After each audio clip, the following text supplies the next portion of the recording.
आत्मनिर्भर भारत का विरोध क्यों आखिर, और चीन की चाटुकारिता क्यों। नमस्कार, आप देख रहे हैं वीके न्यूज। मैं हूं आपके साथ अंजलि आनंद।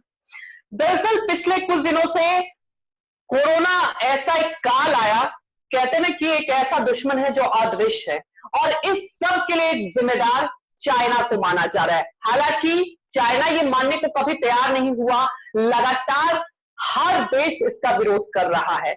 खासतौर पर अमेरिका जैसे सुपर पावर कंट्री खुले तौर पर कई बार राष्ट्रपति डोनाल्ड ट्रंप कह चुके हैं कि अगर ये आज पूरी दुनिया में समस्या आई है तो चाइना की वजह से। और पिछले कुछ दिनों से लगातार आप लोग हर जगह ये सुन रहे होंगे, आपके फोन पे भी मैसेज आ रहे होंगे कि हमें चाइना का बहिष्कार करना है। आखिर कैसे करेंगे हम चाइना का बहिष्कार? जिस आपके फोन पे मैसेज आता है, जिससे आप वार्तालाप करते हैं, वो भी तो चाइना का ही है। हम लोग बहुत ऐसे आसपास की जरूरतों की जो चीजें हैं वो हम चाइना का ही इस्तेमाल करते हैं। तो आखिर कैसे इसका बहिष्कार कर पाएंगे, कितना संभव हो पाएगा, इस पर हम विस्तार से जानेंगे। क्योंकि आप लोगों के जहन में ये लगातार आ रहा होगा कि चाइना के बहिष्कार की बातें तो कही जा रही है, आपके फोन पे भी ऐसे मैसेज आते होंगे, तो उसी पे विस्तार से जाने की कोशिश करेंगे और आपको बताएंगे कि ये कैसे संभव है या नहीं। हमारे साथ वीके न्यूज के एडिटर इन चीफ सुनील राज भी जुड़े हुए। सुनील जी, अगर देख रहे होंगे आप, आखिर मेरे फोन पे भी व्हाट्सएप पे लगातार कई दिनों से मैसेज आ रहे हैं, कई ग्रुप में आ रहे हैं, आपके फोन पे भी आ रहे हैं, और हमारे दर्शकों को भी मैसेज ही आ रहे होंगे। लेकिन मेरे जहन में जब मैसेज भी आता है तो यही सवाल उठता है कि आखिर कैसे ये संभव है चाइना का बहिष्कार। क्या आपको लगता है कि ये इतना आसान इसको कह लें, कि इतना आसानी से कह देना कि चाइना का बहिष्कार कर देंगे, चाइनीज प्रोडक्ट का हो पाएगा? क्योंकि ये पहले भी ये मुहिम छेड़ी गई थी। चाहे आप दिवाली का जब भी वक्त याद करें, पिछले दिवाली में भी कहा गया था चाइनीज प्रोडक्ट का बहिष्कार करेंगे, लेकिन जो हम मूर्ति का विस्थापित भी करते हैं वो भी चाइना से ही आता है। जो हम लाइट दिवाली में लगाते हैं वो भी चाइना से ही आता है। ऐसी तमाम चीजें हैं। तो क्या आपको लगता है कि इस पर वाकई गंभीर है जो चाइना के बहिष्कार की बातें कर रहे हैं? इसको कैसे समझें हम? जी अंजलि, बिल्कुल।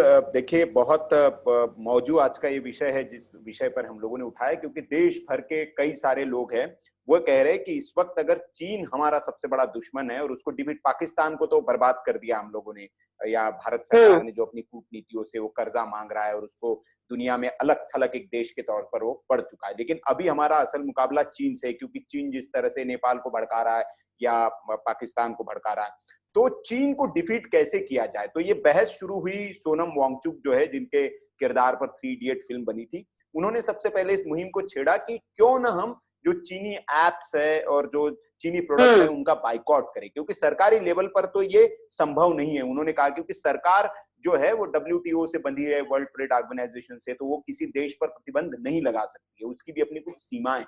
लेकिन अगर देश का नागरिक चाहे तो वो बैन कर सकता है। अब सवाल ये कि कितना प्रैक्टिकल है, क्योंकि ये भी सवाल उठ रहा है। एक तरफ लोग कह रहे हैं कि बैन करो, तो दूसरी तरफ कांग्रेस जैसे जो विपक्षी दल है, बड़ा विपक्षी दल जिसको इस मुहिम में साथ होना चाहिए, उसके कुछ नेता कह रहे हैं कि वो तो भैया सरदार पटेल की मूर्ति भी हमने चाइना से बनवा दी है, जो कि फैक्चुअल बिल्कुल करेक्ट नहीं है। कुछ ही सामान, उसका 5% हिस्सा वहां से चाइना से आया था, तो उसको गिरा दीजिए। तो मतलब एक विरोध का, लेकिन मैं कहूंगा कि शुरुआत हुई है और बहुत अच्छी बात है। आज इसमें स्वदेशी जागरण मंच भी इसमें उनकी मुहिम में एंट्री की है और उन्होंने भी अपना एक डिजिटल हस्ताक्षर अभियान चलाया है। तो इस हस्ताक्षर अभियान में जो भारतीय मूल के लोग हैं जो विदेश में रहते हैं, ऐसे 15 देशों से इस डिजिटल हस्ताक्षर मुहिम को एक समर्थन मिला है और 80,000 से ज्यादा लोगों ने इसमें हस्ताक्षर किए, जिसमें कई बड़े राजनेता शामिल है, फिल्मी जगत की हस्तियां शामिल है और बड़े बड़े नामी लोग भी इसमें शामिल है। और वो भी कह रहे हैं कि भैया स्वदेशी हमें अपनाना पड़ेगा और आत्मनिर्भर भारत के लिए जरूरी है। अब सवाल ये उठता है कि भैया, जैसे आपने कहा, ये भी लोग पूछते हैं कि अरे भैया, आप टिकटॉक को अनइंस्टॉल करने की बात करते हैं, फेसबुक को अनइंस्टॉल करने की बात करते हैं, लेकिन जिस मोबाइल से वो अनइंस्टॉल कर रहे हैं और जिस मोबाइल में मैसेज आ रहा है कि इसको अनइंस्टॉल करो, वो मोबाइल तो आपका चाइनीज है, तो क्या आप पहले उसको छोड़ेंगे आप?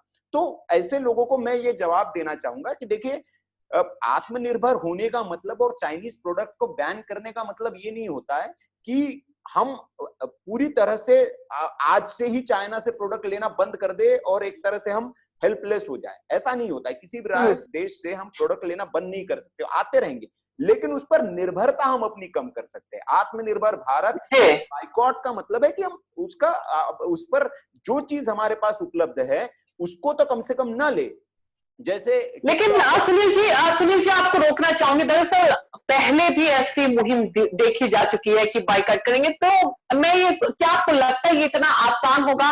और इस बार वो गंभीरता दिखाई दे रही है? क्योंकि बातें तो पहले भी कही जाती है, लेकिन वो संभव मुझे होता दिखाई दिया नहीं। हाँ, नहीं, बिल्कुल सही कहा आपने कि दिवाली में हम कहते हैं कि झालर हम नहीं लगाएंगे, हम्म। दिए नहीं लगाएंगे, चाइना से आते हैं। तो ये देखिए, ये क्या होता है कि जब इसकी वजह भी मैं आपको बताता हूँ।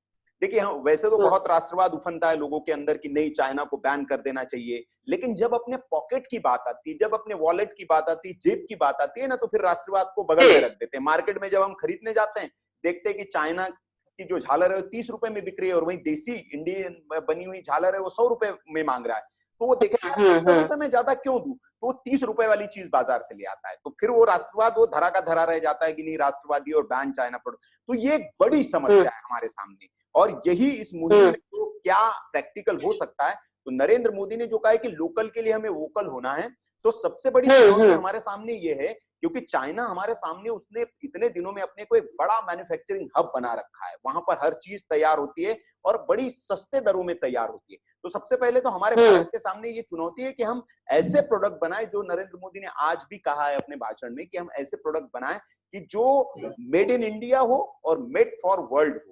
मतलब वो गुणवत्ता में ऐसे हो कि जिसे वर्ल्ड क्लास, जिसको हम कह सकते हैं दुनिया उसकी दीवानी हो, और वो सस्ते भी हो, मतलब जिसको कि लोग ले सके आसानी से। तो इस पर फाइट करनी है। और सबसे बड़ी बात कि क्यों नहीं कर सकते हैं, अब देखिए, आप कहेंगे कि आसानी बनने वाली बात, तो एक उदाहरण मैं और देना चाहूंगा कि जब कोरोना इस देश में आया, तो हमारे देश में एक भी पीपीई किट नहीं बनती थी, हम सब इंपोर्ट करते थे, हम इंपोर्ट पर निर्भर थे।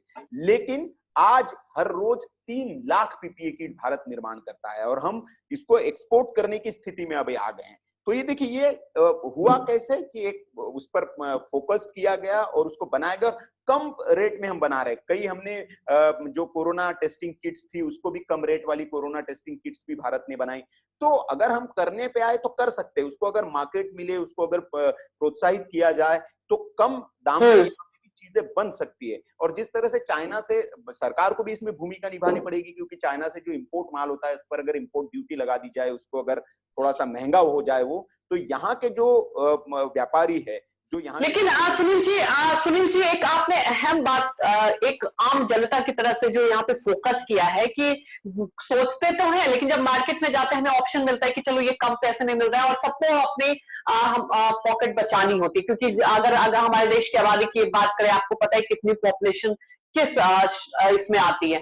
लेकिन जिस तरह से आप बता रहे हैं कि ऐसे होना संभव है, ऐसा ना है कि नामुमकिन है, तो अगर हम व्यापारिक रिश्ते की बात करें, तो चाइना और भारत के क्या व्यापारिक रिश्ते, मैं चाहूंगी कि आप थोड़ा सा विस्तार से बताएं, क्योंकि संभव तभी नहीं हो पाता है क्योंकि बहुत सारा डिपेंडेंसी है। आप ये सोचिए, कई रॉ मटेरियल जो इंडिया स्वदेशी हम कहते हैं, वो चाइना से ही आते हैं।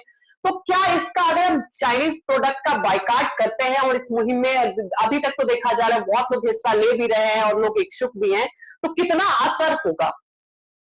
नहीं, देखिए, बिल्कुल बहुत सही सवाल पूछा, और हमारे दर्शकों को अवेयर करने के लिए हमें बताना भी चाहिए कि हम बात तो कर देते हैं कि ban, boycott China, ban China, लेकिन कितना ये पॉसिबल है, इसके लिए हमें थोड़ा सा चाइना और भारत के बीच का जो ट्रेड है, जो व्यापार है, व्यापारिक संबंध है, उसको समझना पड़ेगा।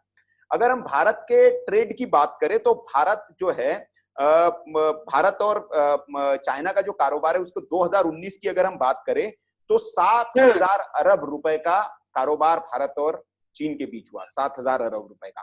अब उसमें जो इंपोर्ट है उसको समझिए, इंपोर्ट हम कर रहे हैं 5,625 अरब रुपए का, हमने 5,625 अरब रुपए का चाइना से हमने इंपोर्ट किया था, जो भी इसमें सब कुछ जो भी आता है वहां से, इतने रुपए का। और हमने चाइना को माल कितने रुपए का बेचा? सिर्फ 1,350 अरब रुपए का। मतलब हमारा एक्सपोर्ट चाइना को बहुत कम है, इंपोर्ट वहां से ज्यादा है। तो हो क्या रहा है कि 4,275 रुपए का, ये 2019 के मैं आंकड़े दे रहा हूं आपको, 4,275 रुपए का ट्रेड डेफिसिट जिसको हम कहते हैं, व्यापार घाटा है। मतलब हम पैसे कम ले रहे हैं और हमारे देश की करेंसी चाइना में ज्यादा जा रही, वहां से हम इंपोर्ट ज्यादा कर रहे हैं, 4 गुना ज्यादा हम इंपोर्ट कर रहे हैं। तो हमारी जो निर्भरता है चीन पर ज्यादा है। तो आत्मनिर्भर हम तभी बनेंगे जब चाइना पर निर्भरता हमारी कम होगी। अब सोचेंगे कि कैसे, अब एक उदाहरण ले लेते हैं टिकटॉक का। सबसे पहले टिकटॉक ही बड़ा चर्चा में चल रहा है कि भाई टिकटॉक का अनइंस्टॉल, फायदा और नुकसान होगा।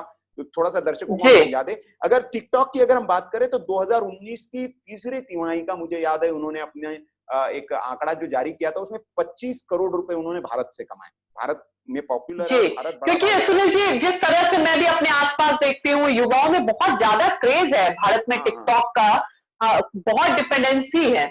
बिल्कुल। जी। तो टिकटॉक से 25 करोड़ रुपए, मैं जो बता रहा हूँ, सिर्फ 25 करोड़ रुपए टिकटॉक से कमाए। और वो जो इस तिमाही में उन्होंने लक्ष्य रखा है कि उसी साल की 2020 की तिमाही में उनका लक्ष्य है 100 करोड़ रुपए कमाने का। अब सोचिए 100 करोड़ रुपए टिकटॉक, और कहाँ 7 अरब रुपए का हमारा पूरा ट्रेड है, और उसमें 100 करोड़ रुपए एक टिकटॉक जैसी ऐप है। लेकिन कहती है कि बूंद बूंद से सागर भरता है, ऐसी कई एप्स है चाइनीज जो 100 करोड़ रुपया भारत से कमाती होगी।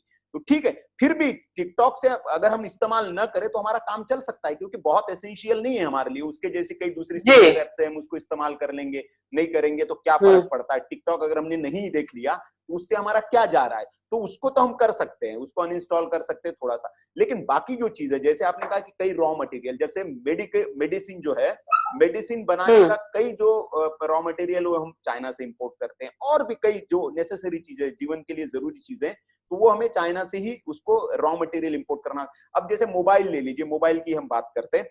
मोबाइल की अगर हम मार्केट की बात करें, हालांकि भारत ने बहुत उपलब्धता कम की है। मैं एक भारत की अचीवमेंट आपको बता दूं कि 2019 में 75 अरब रुपए का कारोबार हमने चीन से कम किया है। और इस कम कारोबार होने में जो बड़ा रोल है वो मोबाइल कंपनीज का है, क्योंकि पहले भारत में मोबाइल की यहाँ पर मैन्युफैक्चरिंग नहीं होता था। लेकिन अभी कई कंपनियां, मोदी सरकार ने जब से मेक इन इंडिया लाया है, तो कई कंपनियां भारत में मोबाइल का निर्माण करने लगी, और भारतीय भी कई कंपनियां मोबाइल निर्माण में आई है।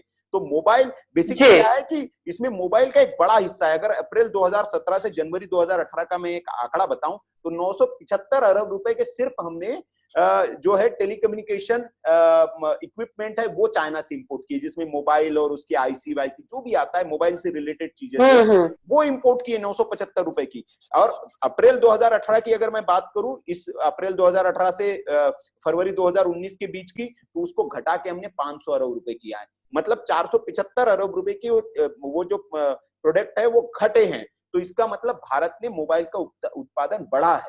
तो ऐसे धीरे धीरे डिपेंडेंसी हमारी चाइना पे खत्म होगी। तो अभी जैसे हमने मोबाइल के यहाँ पे उत्पादन हो रहा है, जैसे और लगातार प्रधानमंत्री मोदी जी की ये मुहिम देखते थे। लेकिन जब 2014 में सत्ता में आए थे प्रधानमंत्री, तो सबसे पहले आप मेड इन इंडिया की जो बात कही गई थी, तो क्या कितना सफल हुआ है मेड इन इंडिया? जो अगर जो रेटिंग की अगर बात करें, मार्केट में ये तो आया कि मेड इन इंडिया, लेकिन वो सफल नहीं हो पाया बहुत ज्यादा। तो क्या लगता है आपको, अब जो मुहिम छेड़ी गई है, लगातार स्वदेशी मंच भी एक्टिव हो रहा है, तो क्या अब वो सक्सेस हो पाएगा? और कई लोग इसका आखिर विरोध क्यों कर रहे हैं? मैं देख रही हूँ कि लगातार कुछ लोग पहले से ही कह रहे हैं कि ये संभव नहीं है। उन्हें आखिर क्यों ये गुदमुदाहट हो रही है? देखिए, ये पहले सवाल का मैं जवाब दे देता हूं आपके कि कितना संभव है और क्या पॉसिबल हो गया। मेक इन इंडिया सफल नहीं हो पाया। हम ये नहीं कह सकते कि मेक इन इंडिया सफल नहीं हुआ है। आपको देखिए, एक यही है ना कि पत्रकारों का एक जो धड़ा है वो क्या करता है कि आपको एक सिलेक्टिव रिपोर्ट्स आपके सामने परोसी जाती है, और वो आप देखते हैं, और उसी पर हमारे देश के लोग अपना जनमत तैयार कर लेते हैं कि यार अच्छा ऐसे ही हो रहा होगा। आप देखिए कि मेक इन इंडिया का फायदा क्या है। मेक इन इंडिया का फायदा ये है कि पहले डिफेंस सेक्टर जो होता था, जो डिफेंस सेक्टर, जो हथियारों की खरीद हम करते थे, उसमें बहुत ज्यादा तादाद पर हम विदेश पर डिपेंड थे, आज भी है। लेकिन कई सारी चीजें जो है वो अब भारतीय कंपनियां बनाने लगी है डिफेंस में। आप रेलवे में जाइए, मेट्रो के कोचेस अब हम एक्सपोर्ट करने लगे हैं। खुद के लिए तो बनाते ही, हम एक्सपोर्ट भी करते हैं, विदेशों में एक्सपोर्ट कर रहे हैं मेट्रो के कोच। तो ये मेक इन इंडिया से ही संभव हो पाया। रेलवे के अच्छे अच्छे जो कोच है, जो एक वंदे भारत एक्सप्रेस शुरू हुई थी, उसके सारे जो कोच है वो मेड इन इंडिया है, वो भारत में बने हैं। तो ये सब कुछ हो रहा है, और ये मेक इन इंडिया के बाद ही हुआ है। मेक इन इंडिया जो कॉन्सेप्ट आया था, मोबाइल की कंपनीज जो लगी है भारत में, ये मेक इन इंडिया का ही। तो मेक इन इंडिया सफल नहीं है ये नहीं हम कह सकते। हाँ, इतनी बड़ी मात्रा में प्रतिसाद नहीं मिला। अब इसकी वजहों पर हमें जाना होगा। इसकी वजहों पर अगर हम जाए, हम कहेंगे कि चाइना को टक्कर कैसे दे सकते हैं। हमारे यहाँ थोड़ा सा अगर हम जो श्रम कानून है उसको अगर लचीला बनाने की कोशिश करते हैं तो यहाँ विरोध होने लगता है। लॉकडाउन के दिनों राज्यों ने करना, फिर उसको वापस लेना पड़ा योगी जी को। चाइना में ऐसा नहीं है। चाइना में वहां एक तो कम्युनिस्ट सरकार है और वो जो चाहे, एक पार्टी की सरकार है, एक दल की सरकार, जो चाहे वो कर सकती। तो वहां के कड़े कानून इतने हैं और कंपनियों के फेवर में कानून है, श्रम कानून। तो इसीलिए वहां हायर एंड फायर की नीति है, जिसको रखना चाहे रखिए, जिसको निकालना चाहिए जब मन करे आप कंपनी, जिसको निकालना है निकाल। इसीलिए कंपनियां वहां जाती है। तो आपको कंपनियों को लाना है इंडिया में, प्रमोट करना है, तो आपको अपने श्रम कानून में भी बदलाव करना पड़ेगा। अब आता हूं मैं आपके। बिल्कुल, और एक स्किल डेवलपमेंट की बात जो बार बार जिक्र करते रहते हैं प्रधानमंत्री मोदी जी, तो क्या आपको लगता है कि एक स्किल में भी अब बदलाव करना होगा, उस तरह स्किल डेवलपमेंट के लिए लोगों को जागरूक करना होगा? क्योंकि अगर एम्प्लॉयमेंट की बात देखें, हमारे देश में कई युवा हैं, वो कहने को नौकरी की चाह तो रखते हैं लेकिन बेरोजगार हैं। जो कहते हैं ना, वो समन्वय नहीं बन पाता, वो स्किल जो जिनके पास है उनको वो प्लेटफॉर्म नहीं मिल पाता है। तो एक इसके लिए भी एक सरकार के लिए एक चुनौती रहेगी, तभी ये सक्सेस हो पाएंगे। जो हम आत्मनिर्भर बात करने की बात लगातार कही जा रही है सरकार की तरफ से, इनफैक्ट लोग भी यही चाह रहे हैं। तो मैं चाहूंगी कि आप ये एक्सप्लेन करें कि ये कितना एक्चुअल में सक्सेस हो पाएगा और इसके लिए कैसे प्लानिंग करनी होगी। नहीं, बिल्कुल अंजलि, आपने सही कहा कि एक स्किल डेवलपमेंट जो है, क्योंकि आत्मनिर्भर भारत में सबसे पहला पॉइंट तो वही आएगा कि हम जो मशीन्स है, मशीनरी है, उसकी छोटी छोटी डाई बनती है, उस पर हम विदेशों पर निर्भर ना रहे। आत्मनिर्भर में वही आता है कि कोई प्रोडक्ट हम बनाए तो उसकी मशीन भी हम ही बनाए, उसका डाई भी हम भी बनाए, उसकी इंजीनियरिंग भी यहीं की हो, तभी वो आएगा। अब इसमें कितने हद तक, हालांकि सरकार ने प्लान बनाया तो जरूर वो इस दिशा में भी कुछ काम कर रहे होंगे। आपका पिछले सवाल का एक दूसरा हिस्सा बच गया था जो बहुत अहम है, बात करनी चाहिए और उस पर जरूर बात करनी चाहिए कि कुछ लोग हैं इसका विरोध क्यों कर रहे हैं। बिल्कुल, जी जी। बड़े बड़े पत्रकार भी है इसमें शामिल। वो कह रहे कि भैया कैसे सोनम वांगचुक का इंटरव्यू ले रहे पकड़ पकड़ के, उनको कह रहे कि कैसे संभव है, बताइए ये कैसे आपने कह दिया, चाइना का कैसे। तो देखिए क्या होता है, कुछ छोटा सा उदाहरण मैं देना चाहूंगा कि जैन समाज के लोग होते हैं, समुदाय के लोग, वो लहसुन प्याज नहीं खाते हैं, ठीक है, खाते हैं, उनके लिए प्रैक्टिकली संभव है, उन्होंने नहीं खाते तो नहीं खाते हैं वो। लेकिन हम लोग अगर लहसुन प्याज खाते हैं तो हमारे लिए बड़ा ही होगा कि यार बिना लहसुन प्याज के हम कैसे खा लेंगे। तो ये प्रैक्टिकली संभव तब हो पाएगा जब आदमी सोच लेगा कि हाँ हमको ये करना है। तो लहसुन प्याज वाले खाने वाले अगर नहीं खाते और उस पर कोई असर भी नहीं पड़ता, अर्थव्यवस्था पर भी कोई असर नहीं है कि नहीं खा रहे हो तो, और उनके जीवन पर भी कोई असर नहीं है, तो इस तरह की चीजें अगर भारतीय सोचे और उन चीजों पर ही फोकस करे कि जैसे टिकटॉक नहीं यूज करना है तो क्या फर्क पड़ेगा। जो चीजें हमारे पास अवेलेबल है सब्स्टिट्यूट में चाइना की, और वो उसके मुकाबले अच्छी है, सस्ती है, या उसके रेट की भी है, रेंज की भी है, तो हम उसको पिक करें। यही आत्मनिर्भर वोकल की जो बात की जा रही है। तो मैं कि पूरी तरह से चाइना को बाइकआउट करने की बात की जा रही है और हम कर भी सकते हैं। डिपेंडेंसी कम करें हम, ये आत्मनिर्भर भारत और की बड़ी मुहिम है कि हमारे पास अगर कोई चीज अवेलेबल है तो उसको करना चाहिए। तो ये जो विरोध करने वाले लोग हैं, एक प्रोपेगेंडा वाले लोग हैं, और इनको तो चीन परस्त भी कहा जाता है। पिछले दिनों एक पत्रकार जिस तरह से खुले तौर पर चीन की प्रशंसा कर रहे थे, हम देख रहे थे कि कोरोना के लिए चीन को जिम्मेदार नहीं ठहराना चाहिए। तो कहते हैं इनको कि विदेश की ओर से फंडिंग होती है और ये भैया अपना वो उनके मानस पुत्र है तो इसलिए उनको वो जिम्मेदारी निभानी होती है, तो जिम्मेदारी निभा रहे हैं। लेकिन ऐसा नहीं है, आज के वक्त में बहुत लोग जागरूक हो गए। और मैं तो कहता हूं कि आप जो लोग विरोध कर रहे हैं और जो लोग पक्ष में हैं, भाई शुरुआत तो आप करिए। संभव नहीं है हम करें। अगर हम कह रहे हैं कि मोबाइल आज चाइना का हमारे हाथ में है, तो क्या हम फिर झालर भी जाके मार्केट से चाइना के लिए आए? नहीं। अगर संभव है नहीं लाना है, जैसे दिए हमारे यहाँ कुम्हार बनाता है, तो हम क्यों चाइना खरीदे? हम देसी कुम्हार के बनाए हुए दिए खरीदेंगे, वो संभव है तो उसको हम खरीदे। नहीं, हमने बिल्कुल। और बहुत अहम बात यही है कि जब तक हम सोच नहीं रखेंगे, और जो ऐसे लोग प्रोपेगेंडा के साथ अभी से ही ये विरोध कर रहे हैं कि संभव नहीं है और संभव हो सकता है, और इस दिशा में लगातार काम भी किया जा रहा है, जैसा कि आपने कहा कि मेड इन इंडिया को हम बिल्कुल विफल नहीं कह सकते। तो अब देखना होगा कि आखिर ये आत्मनिर्भर भारत कैसा होगा। और ये नहीं कहा जा रहा कि बिल्कुल ही खत्म हो जाएगा चाइना की डिपेंडेंसी, लेकिन कम कर सकते हैं, जैसा कि सुनील जी ने ये बार बार कह रहे हैं कि ऐसा हम इसको कम कर सकते हैं। आपको ये वीडियो कैसा लगा, आप कमेंट बॉक्स में अपने कमेंट जरूर रखें। और आत्मनिर्भर भारत की ओर जिस तरह से भारत बढ़ रहा है, तो आप सभी सहयोग करें। अगर हम सोच रखेंगे तभी हम आत्मनिर्भर बन पाएंगे। शुक्रिया।